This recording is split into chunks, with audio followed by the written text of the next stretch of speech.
인간의 삶에서 지속 가능한 풍요와 안정을 누릴 수 있는 가장 중요한 조건은 어떤 집안에서 태어나고 어떤 부모를 만나느냐이다. 부모가 학력과 경제력이 좋으면 자녀에게도 좋은 성장 환경을 제공해 주어 자녀 또한 풍족한 환경을 물려받을 확률이 높다. 판사나 변호사 집안에서 태어나면 법조인이 될 확률이 높고 의사나 교수 집안에서 태어나면 전문직이 될 확률이 높다. 그러나 이러한 전문직도 재벌 집안에는 비할 바가 못 된다. 재벌은 많은 재산으로 평생 일 안 하고 걱정 없이 살 수 있다. 이렇듯 어느 집안에서 태어나느냐가 평생의 삶을 좌우하는 아주 중요한 요소인데 어떤 인간도 자신이 태어날 집안이나 부모를 선택할 수 없었다. 자신의 의지와 상관없이 부모와 환경이 결정되는 것이다.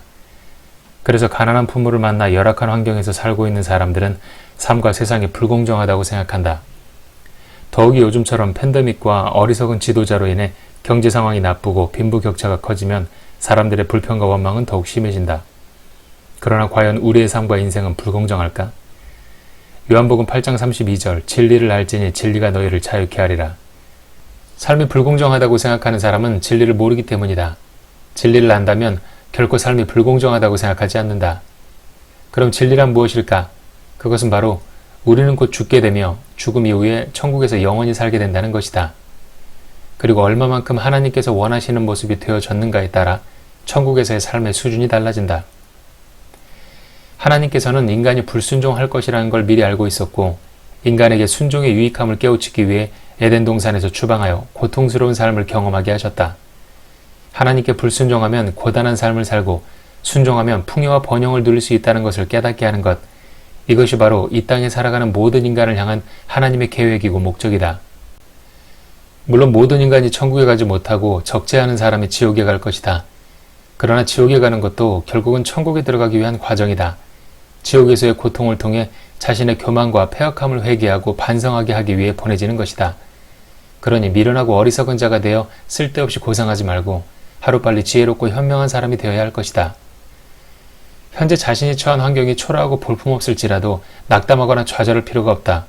오히려 그런 부족한 환경이 하나님께서 원하시는 완전한 모습이 되는데 적합하기 때문이다. 마태복음 19장 24절 낙타가 바늘귀로 들어가는 것이 부자가 하나님의 나라에 들어가는 것보다 쉬운 일 하시니. 부자는 부족함이나 아쉬운 것이 없기에 신께서 무엇을 원하는지 관심이 없다. 아니 신이 있는지조차 모르고 알려고 하지도 않는다. 그래서 풍족한 환경이 오히려 천국으로 가는데 방해가 될 수 있다. 그렇다고 일부러 가난하게 살 필요는 없다. 사람은 누구나 풍요로운 환경에서 부족함 없이 살아야 한다. 단 삶의 가장 중요한 것이 하나님의 말씀이라는 것을 잊지 않는다면 말이다.